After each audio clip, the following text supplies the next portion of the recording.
आज पूर्णिमा है और तमाम शक्तियों का, नई नई शक्तियों का उदय होता है, आगमन होता है, वो सक्रिय की जाती हैं, खोली जाती हैं। अब तो कुछ बताने लायक आपके लिए नहीं रहा कि क्या क्या बताए। कौन कौन शक्तियाँ खुलती हैं, रोज़ ही खुलती रहती हैं। खास तौर से अमावस्या पूर्णिमा में ज़बरदस्त खुलती हैं। बाबा और माँ कृपा करते हैं, वो सारी शक्तियाँ खुलती जाती हैं जो आपके हित में है। लेकिन अब उनकी चर्चा नहीं करते। शक्तियाँ तो खुलती जाती हैं, आपकी जो समस्याएं रहती हैं उनके अनुसार शक्तियाँ बनती जाती, खुलती जाती हैं और आपको उसका लाभ घर बैठे मिलता जाता है। ये बात आपको भी समझनी होगी कि दरबार में जो भी शक्तियाँ नई खुलती हैं तो जितने भक्त हैं पुराने, वह शक्ति सभी में जा कर के और कार्य करती है। मतलब ऐसा मत समझिए कि पीछे के अगर मान लीजिए 10 लाख लोग आ चुके हैं और अब इस महीने 1 लाख आदमी आ रहा है या 50,000 आदमी आ रहा है दरबार में, तो उनको शक्ति का लाभ मिलेगा, पीछे नहीं मिलेगा। सभी को एक साथ मिलता है, वो लाभ सब तक पहुंचता है उस शक्ति का। ये दरबार की सबसे बड़ी उपलब्धि है, आपके लिए है कि पूरा दरबार यानी आप सब मिलकर के दरबार हो।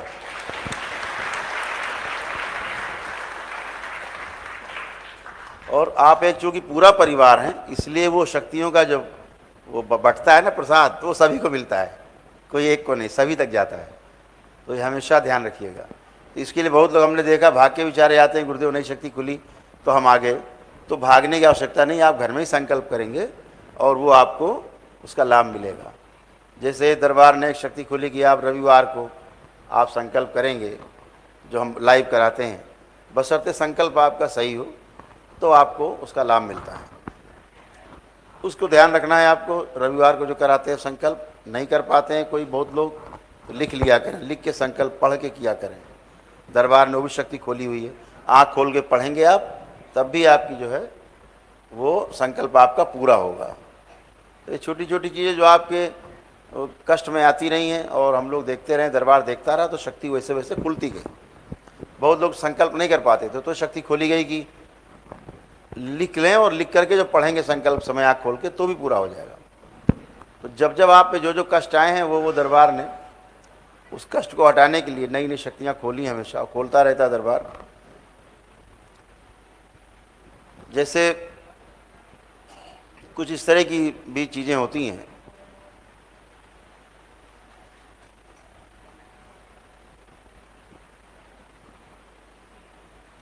मुझे लगता है थोड़ी चर्चा कर देनी चाहिए तो आपको थोड़ा समझ में आएगा।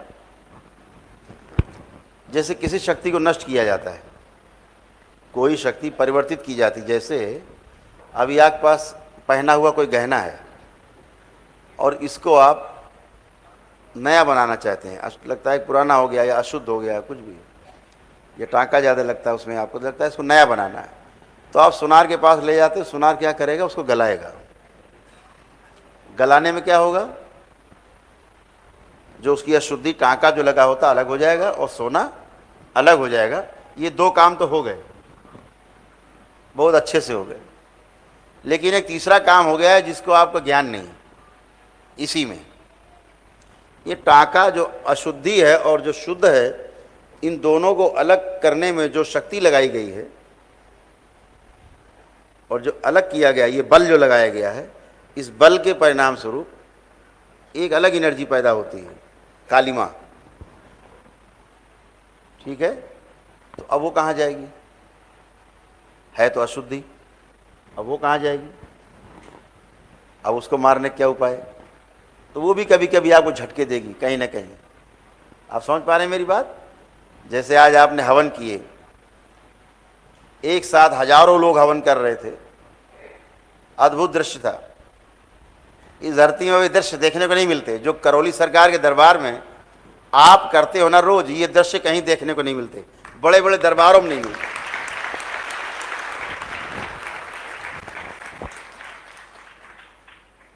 बहुत बड़े बड़े संस्थान, बड़े बड़े शंकराचार्य, कहीं ये दृश्य नहीं देखने को मिलता जहाँ हजारों आदमी एक साथ बैठ के हवन कर रहा हो अपने परिवार के साथ। तो ये दरबार में होता ही रहता है। तो आपने देखा है सब कुछ तो हुआ, लेकिन एक कालिमा भी उठी, धुआं भी निकला, तो वो कहाँ जाएगा। तो उसको हजम करने के लिए भी शक्तियाँ बनती हैं कि उस धुएं को कुछ पी लिया जाए। कौन पिएगा? तो उसको भी ख़त्म करने के लिए, जैसे एक देवी हैं दरबार में, तो सभी कार्यरत हैं, सभी उपलब्ध हैं, आपके बीच में हैं, सभी यहाँ उपलब्ध हैं, पूरा दरबार उपलब्ध है। माँ के रूप में है वो, हम लोग देवी कहते हैं लेकिन वो माँ के रूप, माँ के ही रूप हैं। तो वो उसको पीती हैं। अगर वो दरबार में सक्रिय हैं, दरबार के लिए सक्रिय हैं, तो पीती हैं। क्रोध में उगल देती हैं तो बढ़ जाएगी समस्या आपकी। अगर क्रोधित हुई और अगर प्रसन्न हुई तो आपके उस धुएं को ही पी जाती हैं, जिससे आपको कष्ट होता है। उनको बोलते हैं माँ धूमावती, इसीलिए उनका धूमावती नाम। समझ पा रहे हैं? तो वो श्री 10 महाविद्या में एक देवी हैं जो बहुत ही प्रभावशाली है। अभी हम लोग गए थे, एक स्थान है वहाँ, तो लोगों ने क्या कर रखा है, चारों ओर शक्तियों का असंतुलन करके रखा हुआ है पूरी सृष्टि में। जैसे ये कैमरा खड़ा है तो इसके 3 पाए बने, एक पाया हटा दो इसका, ये गिर जाएगा। तो लोगों ने अपने स्वार्थ में तमाम शक्तियों का असंतुलन किया है।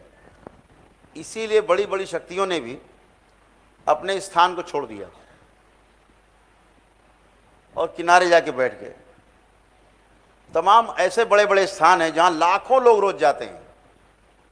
अब आपको जान के आश्चर्य होगा, चूंकि आपका दरबार आंखों वाला दरबार है, उन सब से लगभग रोज बात करता है, ऐसे जगहों से, उन शक्तियों से। वो शक्तियां बार बार प्रार्थना करती हैं कि हमें ठीक किया जाए, संतुलित किया जाए, पुनर्स्थापित किया जाए हमको उसी स्थान पे। वो दरबार से वो शक्तियाँ, इस सृष्टि की बड़ी बड़ी शक्तियाँ दरबार से, माँ से, भोलेनाथ से प्रार्थना करती हैं, बाबा और माँ से प्रार्थना करते हैं। तो बाबा माँ जब हमें आदेश करते हैं तो हमको स्वयं जाना होता है, वहाँ जा कर के शक्तियों का संतुलन करते हैं, उनको पुनः से शुद्ध करके, दरबार को शुद्ध करके, वहाँ के दरबार को यहाँ के दरबार से जोड़ते हैं, फिर उस शक्ति को पुनर्स्थापित करते हैं वहाँ पर। तो वहाँ जाने वाले लोगों को उसका लाभ मिलता है। नाम नहीं लेना चाहेंगे, नहीं तो आपका आस्था टूटेगी आपकी। वहाँ जाने के लिए जहाँ आपका सपना होता है, वहाँ भी वो शक्तियाँ मौजूद नहीं हैं। जहाँ लोग चले जा रहे हैं, रोज लाखों लोग जाते हैं, वो शक्तियाँ वहाँ मौजूद नहीं। आप जाते हैं डपोर संघ की तरह, वापस चले जाते हैं, कुछ नहीं होता, इसीलिए आपको कोई लाभ नहीं मिलता। लाभ नहीं मिल रहा है मतलब वहां शक्ति नहीं है, सीधा फार्मूला है।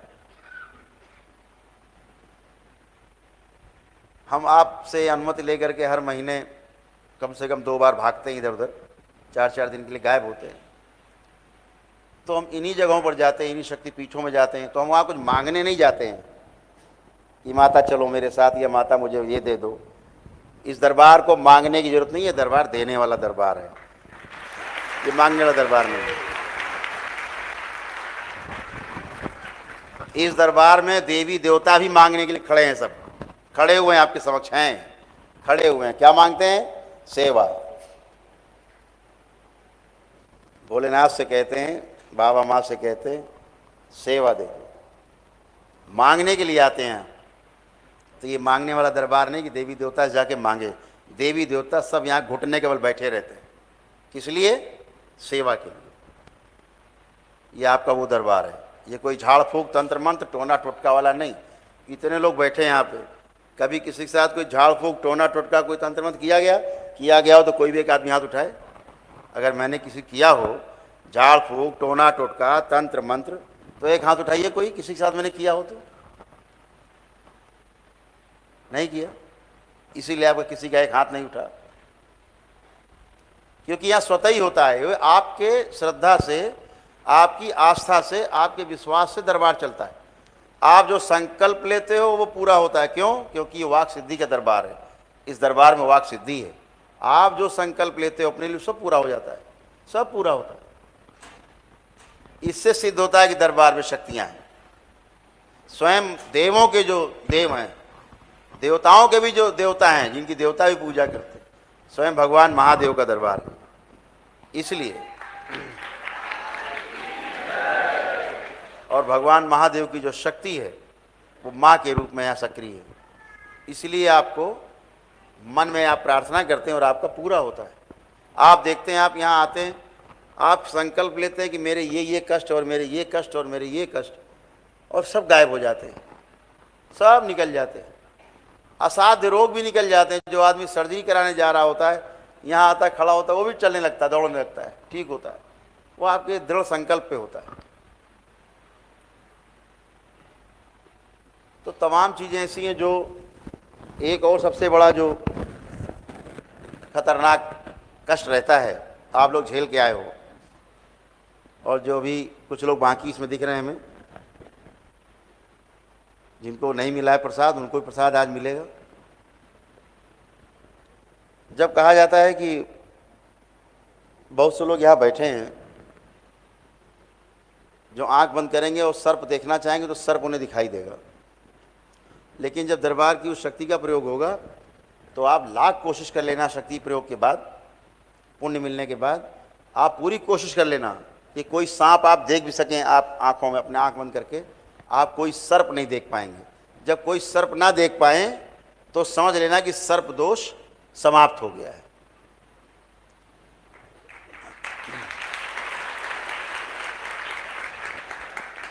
तो दरबार क्या करता है कि सभी को 3-3 रुद्राभिषेक के पुण्य का अंश देता है,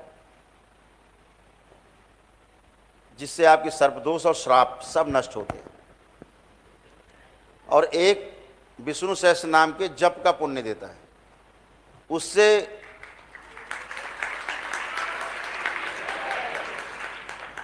क्या होता है कि रुद्राभिषेक करने के पश्चात जो आपको पुण्य मिलते हैं, तो उसमें आपको सर्पदोष सारे जाते हैं। सर्पों के कारण जो आपकी पुरानी समस्याएं हैं ना, वो झटका मारती रहती है। ऐसा लगता है कि पुरानी कोई समस्या रह गई है, झटका मार रहा है, ये हुआ, ऐसा हुआ। वो दोषों के कारण होता है। जैसे दोष समाप्त होते हैं, ये एकदम नॉर्मल होते हैं। इसी तरह भगवान विष्णु के गण होते हैं, जिन्हें हम किरात के नाम से जानते हैं। और अद्भुत व्यवस्था है प्रकृति में। जिन लोगों ने कभी असहाय गरीब को सताया होता है और किसी गरीब की हाय लगी होती है उस परिवार को, उसके परिवार में किसी ने भी किया होगा, ये नहीं कि आप ही ने किया हो, वो व्यक्ति जिंदा हो चाहे मर चुका हो, पूर्वज रहा हो आपके, उसकी हाय आपके डीएनए में बनी रहेगी।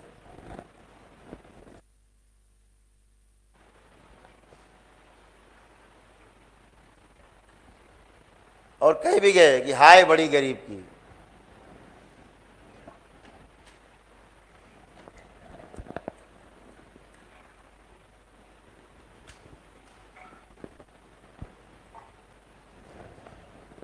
हाय जिंदा नहीं रहने देती आदमी को, मरने भी नहीं देती, दोनों काम करती।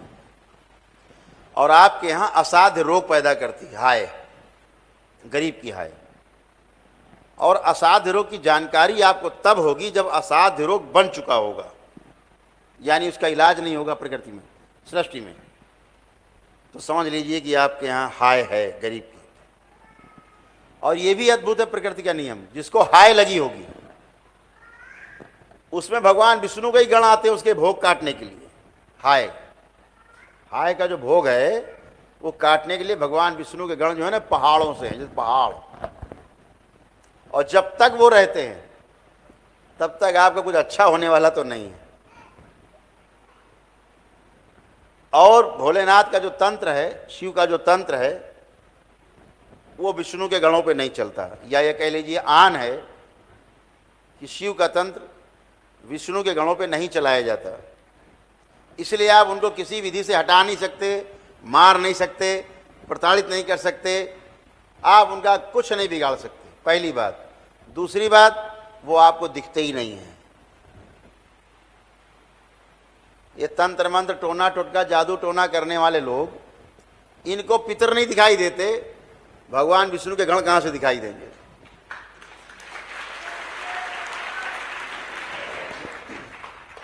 तो समस्या बनी रहेगी, लेकिन उसका कोई उपचार नहीं होता। लेकिन इस दरबार में आपके पहले एक विष्णु सहस्त्र नाम के जप के लिए 6 से 7 दिन लगते थे और 10 से 11 ब्राह्मण लगाते थे हम शुरू में।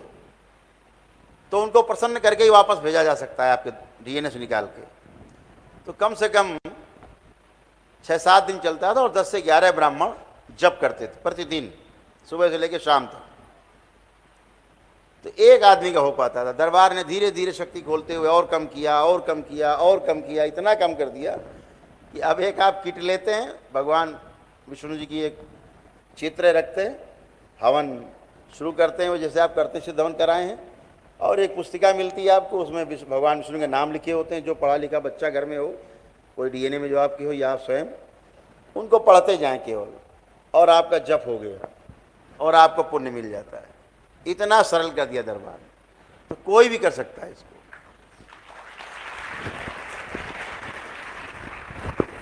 और जो लोग करने में सक्षम नहीं हैं, दरबार ने वो शक्ति भी खोल रखी है।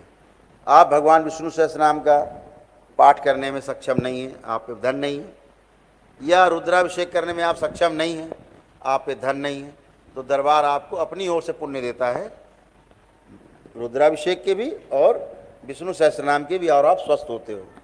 आपको कुछ नहीं करना होता। तो इसमें केवल सभी से आग्रह ये रहता है कि जो लोग करने में सक्षम हो वो अपने घर में कर लें। जब भी मौका लगे, 6 महीने में, साल भर में, जब भी मौका लगे, इससे ज़्यादा न लगाए, क्योंकि दोष पालना उचित नहीं। वो आपको कष्ट रहेंगे, फिर कहीं न कहीं झटका मारेंगे। ठीक, तो अब दरबार ने क्या किया कि आपको झटका ना लगे, इसलिए पहले ही से पुण्य दे देते हैं। कैसे देते हैं? जैसे बैंक देता है उधारी में, तो आपको पुण्य दे देते। तो जैसे ही आपके पास ये पुण्य आते हैं तो आपके सारे दोष समाप्त हो जाते हैं और भगवान विष्णु के गण भी प्रसन्न होकर के, तृप्त होकर के, और अपने लोक को चले जाते हैं आपको छोड़ करके, आपको आशीर्वाद देते हुए। तो आप स्वस्थ रहते हो। तो जिनमें उधारी चुकाने की क्षमता हो, वो अपना 4-6 महीने में, साल भर में अपने घर में ही कर लें या दरबार में कर लें रुद्राभिषेक। अगर वहाँ घर में लगे बहुत महंगा पड़ता, दरबार आप आते ही रहते हैं, अपना कर लिया, यहाँ किया चाहे घर में किया, वो कोई इसके लिए वो विशेष होने की नहीं आप यहीं करो, ऐसा कुछ नहीं है। अपने घर में भी आप करें, ठीक है। यहाँ तो रोज़ रुद्राभिषेक होते हैं, यहाँ तो 10 रुद्राभिषेक रोज होते हैं, इधर भी होते हैं, ब्राह्मण करते रहते हैं, देखा होगा बाबा के दरबार में, उधर माँ के दरबार में अंदर भी वहाँ रुद्राभिषेक होते रहते हैं। तो यहाँ जो रुद्राभिषेक करते हैं बाबा के सानिध्य में होता है। इतनी बात है कि दरबार स्वयं पूरा वहाँ पे उपस्थित होता है कि आप रुद्राभिषेक करें। तो आप जब अपने रुद्राभिषेक करोगे भविष्य में, तो आपके रुद्राभिषेक किए गए जो आपके पास हैं वो बने रहेंगे, और उधारी जो ली थी आपने वो दरबार में आकर के पुण्य वापस जमा हो जाएंगे, और आपके अपने पास अपने वाले पुण्य बने रहेंगे और आप सुरक्षित रहेंगे। तो जो सक्षम हो वो करेगा, जो सक्षम नहीं है वो बाबा से प्रार्थना करेगा कि हम सक्षम नहीं है बाबा, हम कर नहीं सकते, मेरे पास धन नहीं है, तो हमारी रक्षा करो, कृपा करो, ये पुण्य हमारे पास बने रहें सदा के लिए। ये आपको सुविधा है, आवश्यक नहीं है, कोई भार नहीं है कि नहीं आप करेंगे, इसको ध्यान रखना है। तो चलिए मुद्दे पे आते हैं। आज बहुत समय आप लोगों ने